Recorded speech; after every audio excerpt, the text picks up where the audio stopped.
कर दिया। यहाँ से शुरू करते हैं फिर से। यहाँ पे देखो फ्रेंड फंक्शन हम बना रहे हैं, यह है क्लास। क्लास के अंदर एक फ्रेंड फंक्शन दे दिया, इसके अंदर कोई भी पैरामीटर हम पास नहीं करेंगे और देखते हैं कि बिना पास किए भी पैरामीटर भी ये ले रहा है नहीं ले रहा। तो मैं यहाँ पे क्या करता हूँ, ये प्रिंट विथ मी को यहाँ से डिलीट मार देता हूँ और मैं बोलता हूँ क्या कि भाई बॉक्स का विड्थ, हम बॉक्स को क्वालिफाई बिट नहीं, वो नहीं देंगे, हम ऑपरेटर नहीं देंगे और फिर बोलेंगे तुम रीड करके दिखाओ। ठीक है, तो यहाँ पे आते हैं बॉक्स डॉट सेट विड्थ और प्रिंट में हम पास कर देंगे खाली नॉर्मल। तो क्या ये प्रिंट करेगा? अगर F9 ना ना ना, the width was not declared in this scope, नहीं कर रहा। विड्थ तो यहाँ पे है इसके, तो करेगा कैसे? अच्छा ठीक है, कोई दिक्कत नहीं। हम यहाँ पे क्या करते हैं ना, इस विड्थ को यहाँ से पास कर देते हैं। ठीक है, ये पास कर दिया।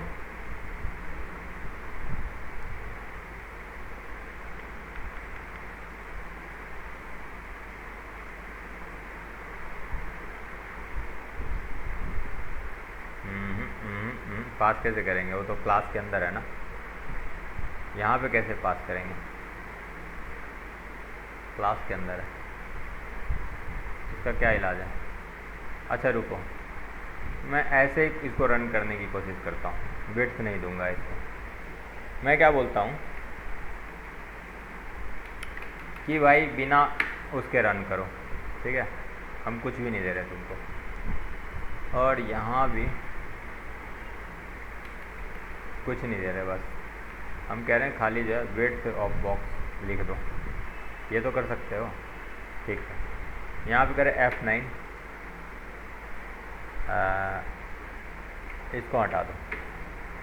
अब करो, अब देखो कोई दिक्कत नहीं है, ये चल रहा है आराम से, कोई एरर नहीं है। अब यहाँ से करो F11। ठीक है, तो विड्थ जो ऑफ बॉक्स हमें नहीं मिला। इसके क्लास की चीज़ों को रीड करेगा कैसे, है ना? अब सवाल ये उठता है, ये फ्रेंड फंक्शन तो है, चल भी रहा है,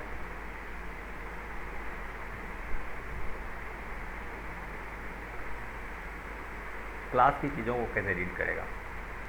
अच्छा, मैं यदि लिखूँ यहाँ पे बॉक्स और डॉट, हाँ बॉक्स डॉट प्रिंट विड्थ। अब यहाँ पे चेक करो ना, has no member name print width, कह रहा मेंबर है ही नहीं है, तो कहाँ से रन होगा? अच्छा, अगर स्कोप ऑपरेटर लगा के यूज़ करूँ ऐसे करके, तो क्या रन होगा? लेट्स सी, चेक करके देखते हैं ना, तब भी नहीं होगा। तो इसका मतलब ये हुआ ना कि आपको ना ऑब्जेक्ट देने ही पड़ेंगे और कोई उपाय नहीं है इसमें, बिना ऑब्जेक्ट दिए नहीं करेगा काम। तो हम यहाँ पे क्या करते हैं, कंस्ट्रक्टर वाला कुछ ना? नहीं ये कंस्ट्रक्टर नहीं है, फ्रेंड फंक्शन। हाँ, फ्रेंड फंक्शन, फ्रेंड अच्छा। फंक्शन ये क्या कर सकता है, क्लास के अंदर की चीज़ों को यानी कि प्राइवेट मेंबर को रीड कर सकता है। तो हमें प्राइवेट मेंबर को रीड करने का तरीका अलग है इसमें, लेकिन यहाँ पे आपको विड्थ पास करने पड़ेंगे। यहाँ पे लिखो बॉक्स बॉक्स बॉक्स। अब चेक करते हैं, यहाँ पे लिखो भाई बॉक्स टाइप का एक बॉक्स लेगा ये,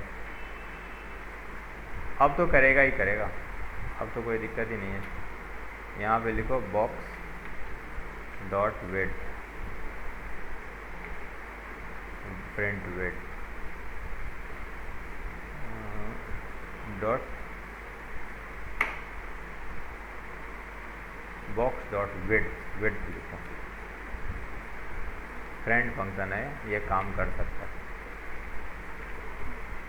बॉक्स डॉट विड्थ। ठीक है, कर गया। और फिर यहाँ पे हम प्रिंट विड्थ को सीधा कॉल करेंगे, इसमें भेज देंगे बॉक्स, भेज दिया बॉक्स। अब देखते हैं चला करके काम करता है नहीं करता। यहाँ से करो F9, कोई एरर नहीं है। कौन है भाई?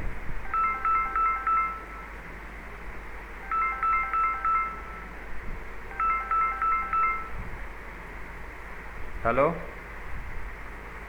हेलो हेलो हेलो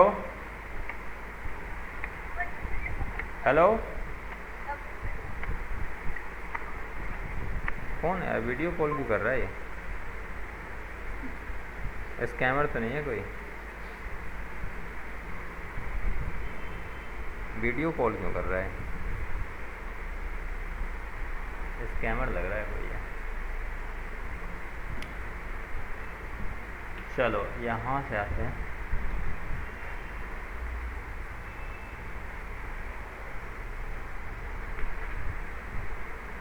यहाँ पे देखो print of the width of the box, अब देखो दिखा रहा है। मतलब आप इसके अंदर की चीज़ों को रीड कर सकते हैं, लेकिन इसकी शर्त क्या है? आपको इसको ऑब्जेक्ट को पास करना पड़ेगा इस फंक्शन में, तभी ये काम करेगा। ठीक है, यह इसका मेन खास चीज़। चलो अब चलते हैं, फ्रेंड फंक्शन हो गया। अब करते हैं इनलाइन फंक्शन। इनलाइन फंक्शन क्या है? देखो, when the above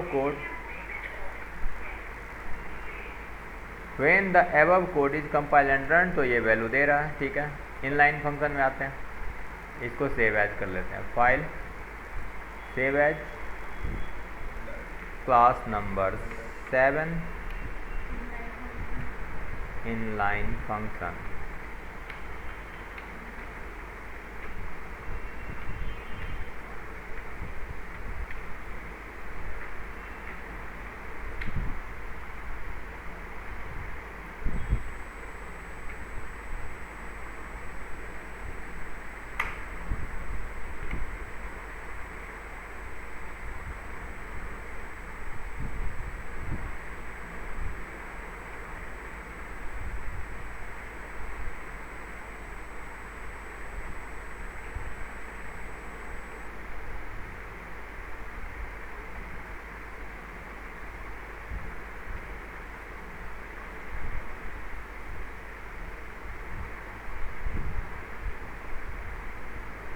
इन सबको हटाओ, हटा दिया। मेन मेथड खाली रहने देते हैं।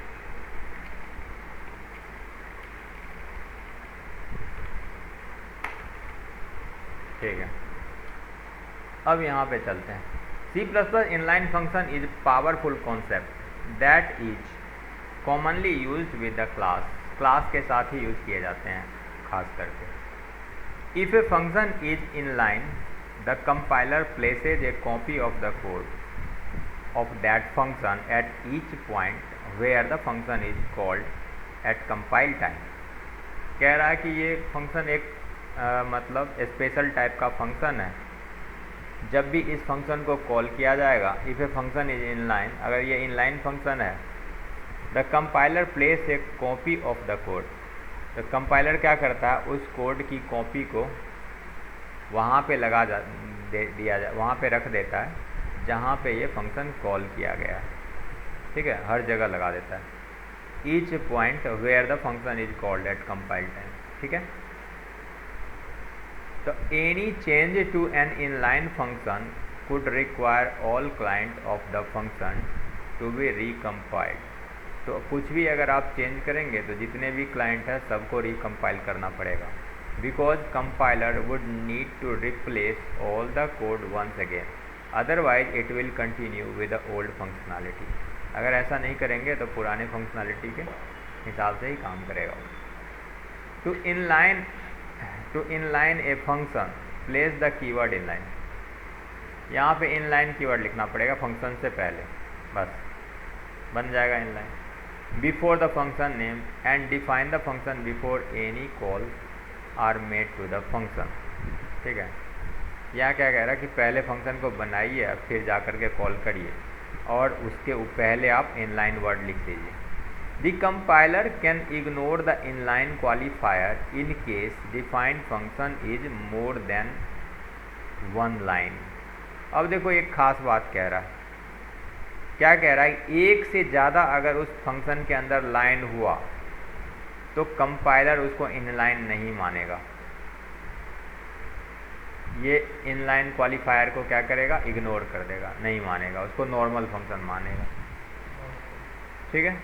In case define function is more than A line, अगर एक से ज़्यादा लाइन होगा तो। A function definition in A class definition is an inline function definition even without the use of the inline specifier।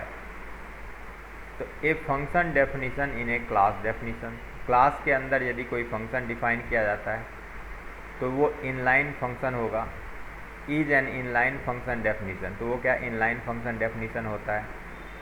Even, तब भी, without the use of code inline specifier, जब आप इनलाइन नहीं भी लिखते हो तब भी वो इनलाइन होता है। ठीक है।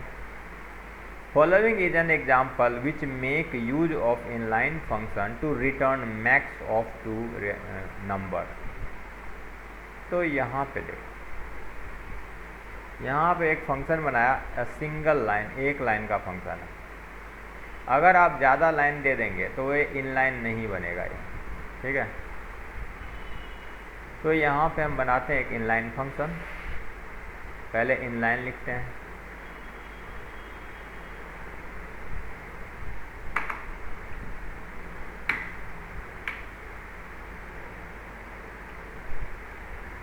अब इसके बॉडी के अंदर देखो सिंगल लाइन, एक ही लाइन है, 2 लाइन नहीं है, तो हम इसको इस साइड लिख देते हैं।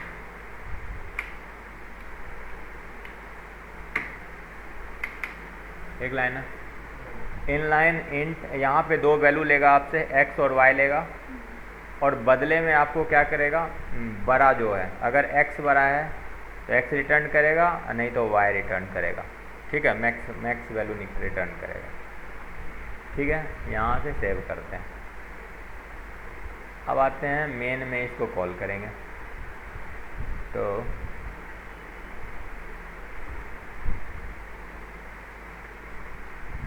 यहाँ पे मेन में आ जाते हैं, चला देते हैं इसको। तो सी आउट मैक्स, 20 और 10 में कौन सा मैक्स होगा, तो 20 होगा। 0 से 200 में कौन सा होगा, 200 होगा। 100 से 1000 में कौन सा होगा, 1000 होगा। तो आपको वैल्यू मैक्स के हिसाब से दे देगा। F11 करिए, तो 20 दे रहा, 200 दे रहा, 1010 दे रहा। ठीक है। अगर एक लाइन से ज़्यादा लिखेंगे तो ये इनलाइन नहीं रहेगा, बस सिंपल।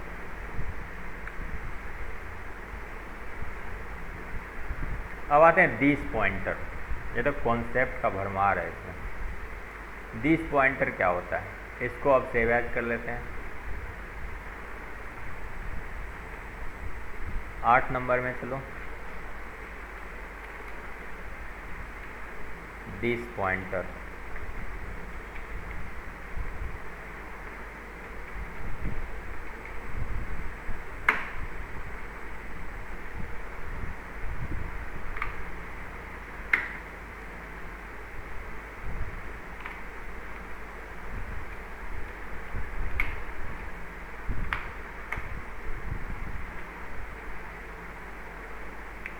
देखो, एवरी प्रोजेक्ट और every object in C++ has access to its own address. C++ के जितने भी ऑब्जेक्ट होता है ना,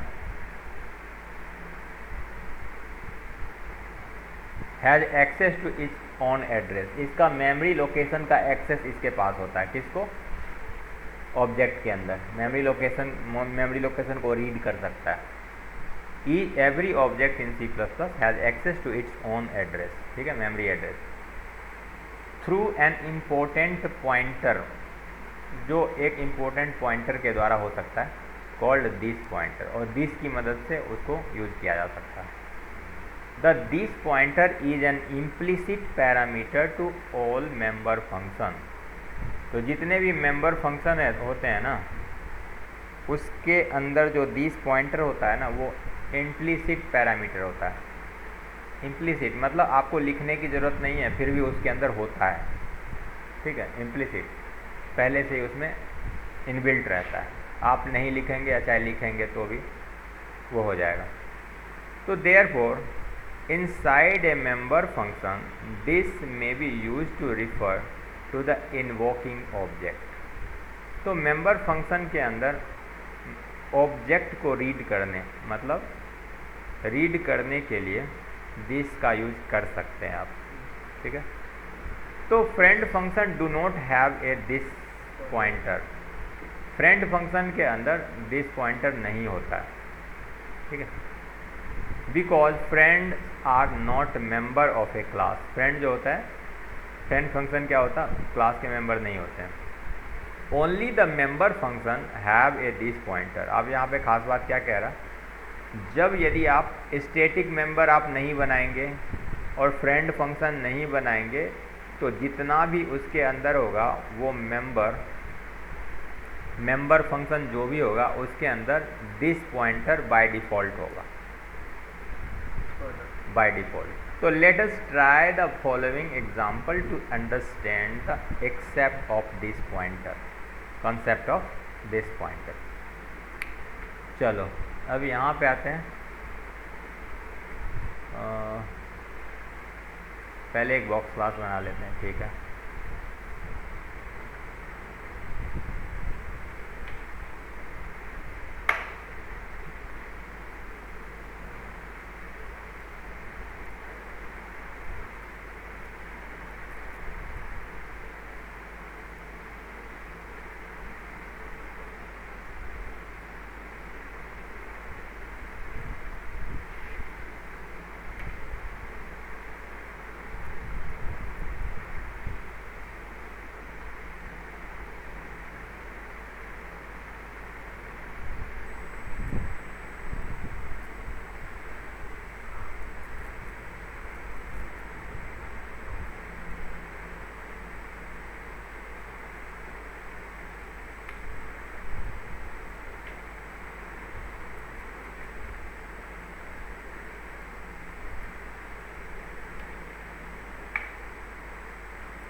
ठीक है, देखो यहाँ पे एक क्लास है, क्लास का नाम है बॉक्स। कुछ पब्लिक जो है इसके कंस्ट्रक्टर है, ये कंस्ट्रक्टर है बॉक्स नाम का। ये आपसे 3 चीज़ मांगेगा, लेंथ, ब्रेड्थ और हाइट। 3 चीज़ मांग लिया, ठीक है, और डबल टाइप के वैल्यू मांगेगा। कंस्ट्रक्टर कॉल्ड इसने लिख दिया कि भाई इसको रन करोगे तो कंस्ट्रक्टर कॉल लिखेगा। और लेंथ में L स्टोर कर दो, ब्रेड्थ में B स्टोर कर दो और हाइट में H स्टोर कर दो, ठीक है। अब आते हैं नेक्स्ट। डबल वॉल्यूम नाम का एक और मेथड है इसके अंदर।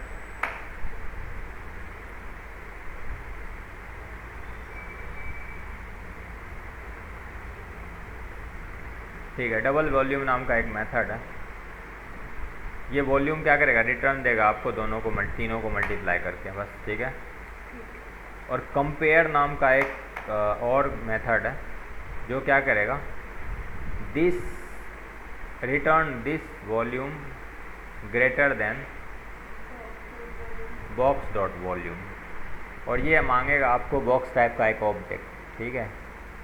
तो यहाँ पे क्या करेगा, रिटर्न करेगा बड़ा है या छोटा है, ठीक है। बड़ा है तो क्या बोलेगा कि यहाँ 1, return this volume, this return this volume, मतलब ये वाला फंक्शन चलाओ। और इसका रिटर्न क्या आएगा, इसका रिटर्न आएगा इसका मल्टीप्लाई। और फिर बॉक्स डॉट वॉल्यूम, बॉक्स में हम जो भी भेजेंगे अगर उससे बड़ा है तो 1 रिटर्न करो, और नहीं बड़ा है, छोटा है तो 0 रिटर्न करो, यही करेगा। तो यहाँ पे कुछ प्राइवेट मेंबर भी है, लेंथ है, ब्रेड्थ है और हाइट है, ठीक है। और ये प्राइवेट मेंबर को इसके कंस्ट्रक्टर द्वारा रीड किया जा रहा है। और डबल में इसके द्वारा भी रीड किया जा रहा है। चलो अब यहाँ पे हम बॉक्स 1 बनाते हैं। बॉक्स 1 में 3.3, 1.2 ये वैल्यू दे दिया इसको कंस्ट्रक्टर को, दूसरा भी बना लिया, दे दिया वैल्यू। और फिर इफ़ बॉक्स डॉट कंपेयर, तो यहाँ पे देखेंगे बॉक्स डॉट कंपेयर, ये वाले फंक्शन को कॉल करेंगे, ये ऑब्जेक्ट मांगेगा बॉक्स का, दे दिया ऑब्जेक्ट। फिर क्या कह रहा, अगर ये 1 मिलेगा, अगर ये 0 मिले, अगर क्या कहता इफ़ 1, अगर 1 होगा तो बॉक्स 2 इज स्मॉलर देन 1, ठीक है। तो बॉक्स 1 से बॉक्स 2, अगर बॉक्स 1 बड़ा होगा तो, ठीक है, तो बॉक्स 1 यानी कि पहला वाला वैल्यू अगर बड़ा है सेकंड वाले से तो क्या करेगा 1 देगा। तो यहाँ पे क्या करेगा, सेकंड वाला बॉक्स छोटा है आपका, और नहीं तो बोलेगा बॉक्स 2 इज इक्वल टू और लार्जर, और नहीं तो क्या करेगा सेकंड वाला आपका बड़ा है, ठीक है। तो इसमें हम क्या कर रहे थे, क्या चीज़ को टेस्ट कर रहे हैं, हम दिस को टेस्ट कर रहे हैं ना, दिस। तो दिस का मतलब क्या होता है, दिस इन बाय डिफ़ॉल्ट होता है इसके अंदर। दिस डॉट वॉल्यूम का मतलब होता है ये वाला फंक्शन, इसको रन करो।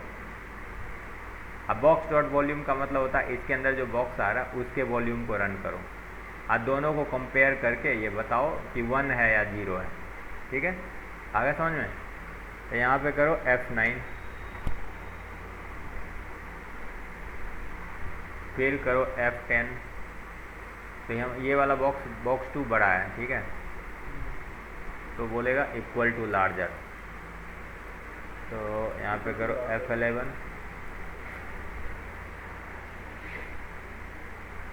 बॉक्स 2 इज इक्वल टू और लार्जर, सेकंड वाला बोल रहा, सही है। कंस्ट्रक्टर कॉल हो गया 2 बार, 2 ऑब्जेक्ट बनाया था, एक ऑब्जेक्ट यहाँ बनाया था B1 और एक ऑब्जेक्ट बनाया 2 बार कंस्ट्रक्टर कॉल हो गया। अच्छा, यदि मैं इसको उल्टा कर दूँ, मैं क्या कहता हूँ, इसको कर दो 2 और इसको कर दो 1। अब देखो क्या कहेगा, ऊपर वाला लाइन ये वाला रन करेगा F11। तो box 2 is smaller than box 1, काम कर रहा है सही से, ठीक है। तो ये आ गया आपको समझ में कि ये कैसे हम कॉल कर सकते हैं इसको। अब आते हैं pointer to C++ class. C++ class के आप पॉइंटर भी बना सकते हैं।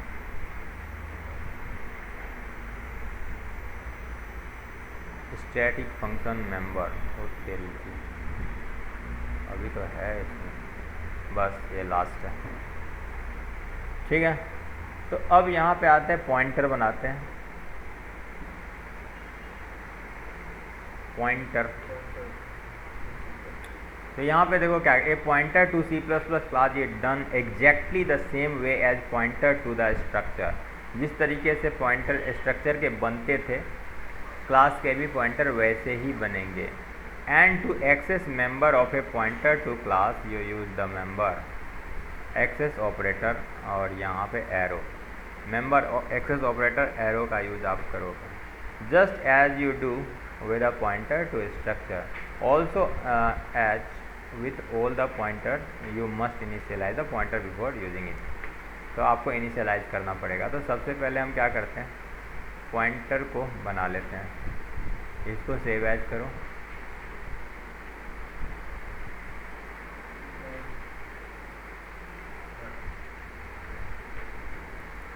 पॉइंटर टू क्लास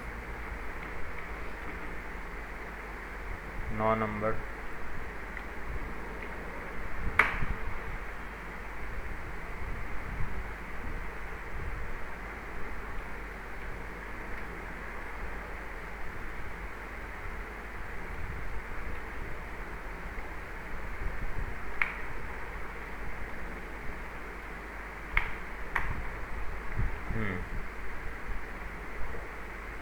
यहाँ पे आते हैं, पॉइंटर टू क्लास बनाते हैं।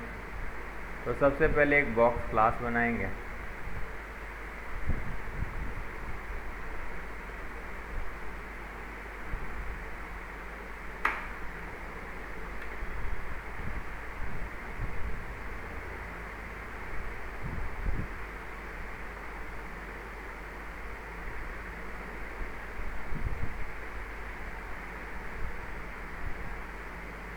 फिर मेन के अंदर इसको कॉल करेंगे।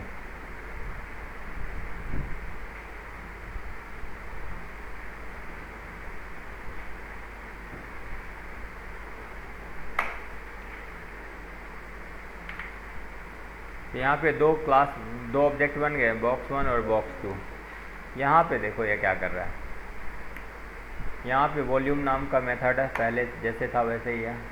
कंस्ट्रक्टर कॉल पहले जैसे ही किया गया, और 3 वैल्यू प्राइवेट है, ठीक है, कोई दिक्कत नहीं। यहाँ पे देखो 2 ऑब्जेक्ट बन गया, बॉक्स 1 और बॉक्स 2। और यहाँ पे एक पॉइंटर बनाया जा रहा है, PTR बॉक्स बना दिया। अब PTR बॉक्स में बॉक्स 1 का एड्रेस भेज दिया। पॉइंटर क्या लेता है? एड्रेस लेता है, चाहे तो वेरिएबल हो, चाहे वो आपके स्ट्रक्चर हो, चाहे वो क्लास हो। तो एड्रेस कैसे देते हैं? एम्परसेंड लगा के दे दिया एड्रेस। अब हम यहाँ पे क्या करेंगे, वॉल्यूम ऑफ द बॉक्स 1 और PTR, तो PTR बॉक्स को एरो लगा करके वॉल्यूम आप रीड कर सकते हैं ऐसे। अब PTR बॉक्स इक्वल टू फिर बॉक्स 2 दे देंगे, और फिर इसकी वॉल्यूम को दोबारा रीड कर सकते हैं, तो अलग अलग वॉल्यूम आपको दे देगा। यहाँ पे एरो लगा करके इसका यूज़ कर सकते हैं। F9 कोई एरर तो नहीं है, नहीं है। F11 तो दोनों क्लास के पॉइंटर के थ्रू आप एरो लगा करके 5.94 और 102 निकाल रहे हैं। आ गया समझ में? पॉइंटर उसी के तरह जैसे स्ट्रक्चर में यूज़ किया गया था। अब पॉइंटर के बाद अगला है आपका static member of a class. ये देखो एक खास तरह का मेंबर होता है, आप बिना ऑब्जेक्ट बनाए भी स्टैटिक मेंबर को यूज कर सकते हो। तो देखो, we can define class member static using the static keyword. तो मैं यहाँ पे इसको सेव एज कर देता हूँ, क्लास 10 स्टैटिक मेंबर।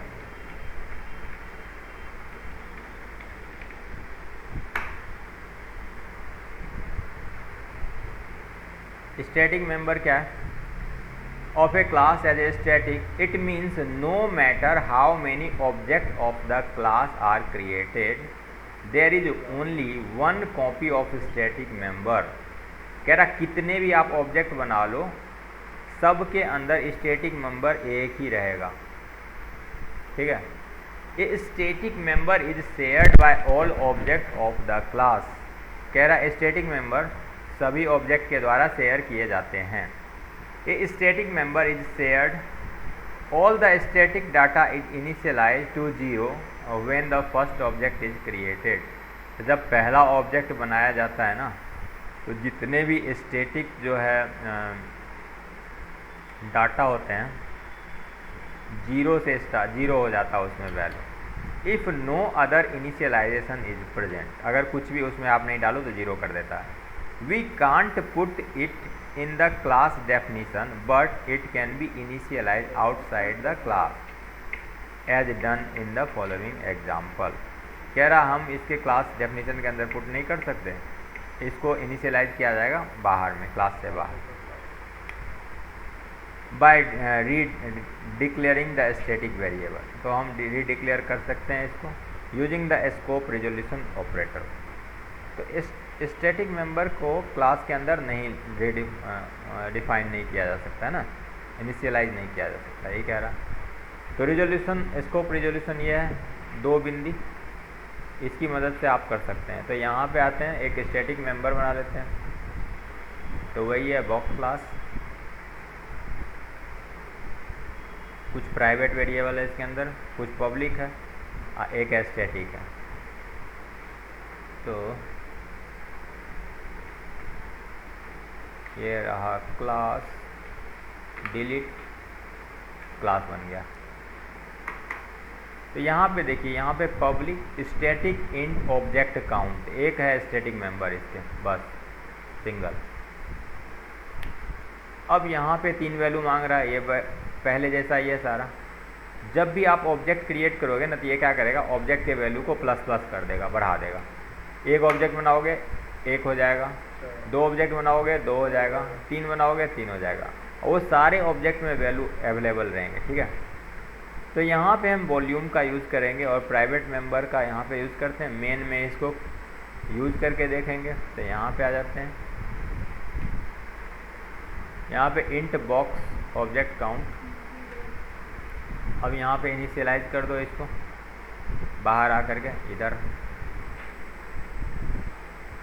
इधर कर दिया हमने इंट बॉक्स। तो आप स्टैटिक मेंबर को स्कोप रिजोल्यूशन ऑपरेटर की मदद से रीड कर सकते हैं। इंट बॉक्स यहाँ पे काउंट में 0 कर दिया, ठीक है, बाय डिफ़ॉल्ट वैल्यू इसमें 0 रहेगा। और जब ये जैसे जैसे ऑब्जेक्ट बनाते जाएंगे वो प्लस प्लस अपने आप बढ़ता जाएगा, ठीक है। तो यहाँ पे आए थे मेन, और मेन में 2 ऑब्जेक्ट, 3 ऑब्जेक्ट, 4 ऑब्जेक्ट, जितना मर्जी ऑब्जेक्ट बना लो। तो हम यहाँ पे क्या करते हैं, इस ऑब्जेक्ट को ऐसे बनाएंगे, 3 ऑब्जेक्ट बनाएंगे हम। यहाँ से करो कॉपी और इन सब मेन को खाली करो।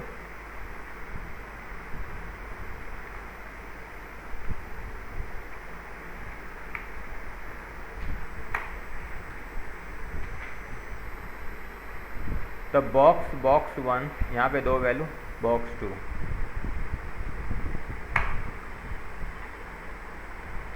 तो बॉक्स 1 में ये दे दिया, बॉक्स 2 में ये दे दिया। अब यहाँ पे 2 ऑब्जेक्ट क्रिएट हो गया, एक और कर लेते हैं हम, कंट्रोल ई, बॉक्स 3 भी दे देते हैं, बॉक्स 3, और यहाँ पे दे देते हैं 10 20 30, 10 20.0, 10.0, और यहाँ पे 30.0, ठीक है, दे दिया। अब 3 ऑब्जेक्ट बनाया तो ये काउंट कितना मिलेगा आपको, यहाँ पे 3 मिलेगा टोटल ऑब्जेक्ट, ठीक है, क्योंकि 1 1 1 ये प्लस प्लस प्लस 3 बार कॉल होगा, ये constructor call constructor call constructor call, और यहाँ पे प्लस प्लस होकर के 3 बार मिल जाएगा। यहाँ से चेक करो, F9 कोई एरर नहीं है, नहीं है। F10 F11 देखो यहाँ पे 3 मिल रहा, यस मिल रहा 3, आ गया समझ में। तो इस तरीके से ये क्या होगा कि देखो, अगर आप ये जो ऑब्जेक्ट काउंट है ना सब के अंदर होगा, इस बॉक्स 1 में भी होगा, बॉक्स 2 में भी होगा, बॉक्स 3 में भी होगा, लेकिन होगा सबका एक ही वैल्यू, ठीक है। लेकिन आपको इसको रीड करने के लिए ना स्कोप लगाना पड़ेगा, वैसे आप बॉक्स 1 डॉट करके रीड नहीं कर सकते, बस सिंपल ये है, सिंपल इसका तरीका, समझ गए। चलो तो आज के क्लास को यहाँ पे करते हैं वाइंड अप, और फिर अगले चैप्टर में क्या है आपका, अगले चैप्टर में इनहेरिटेंस है, ये भी डिफरेंट टाइप के इनहेरिटेंस है, ये भी उतना ही लंबा है, कोई दिक्कत नहीं है, ठीक है। चलो